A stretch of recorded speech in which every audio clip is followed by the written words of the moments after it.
Well, I can say that traditionally, a clan or a community owned land. And the clan leader had absolute rights over this land. Alternatively, the community had to sit and determine who should be given what part of the land that the clan or community owned. Oftentimes, this land would be allocated to the head of the household. Yes. In which case, ladies or women who were never traditionally considered, I don't know whether today they are, traditionally not considered to be heads of the household, right, would never have access to land as the owners of that land. Have no inheritance rights. They would have no inheritance rights. But we now observe that through constitutional arrangements, at least with the Constitution of Uganda, men and women have equal access to land and land rights. We also have the Land Act. It also gives access to land to the women. And in as far as the modern legal system is concerned, we have solved that problem.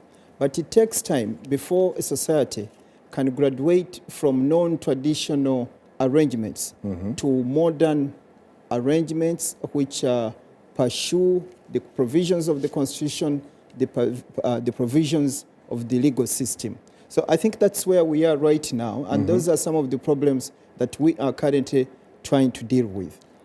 So much so that when you try to look at the registered land in the country, you find that the percentage of land that is registered directly in the names of women may not go beyond 30%, despite the fact that the biggest percentage of people that we have in the country, you find that women are in the majority. Yes. But when it comes to owning land, at least registered land, they are in the minority. They are in the minority. Why is that so?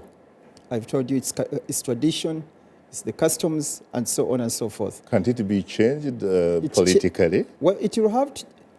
At the political level, the NRM government, as you know, has made a major pronouncement. There's affirmative action for the women in regard to so many things. But I think the real transformation that we shall be in a position to see that will bring about the desired changes is through education and empowerment of women through education and the job market.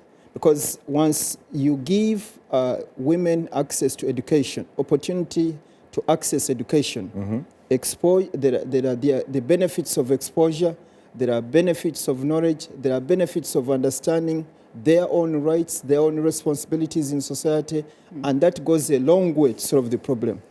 But even more importantly, once they get into the job market, get jobs and have income, then they can take a decision to go on the market and acquire land on their own. And that is what we are really working on at the moment.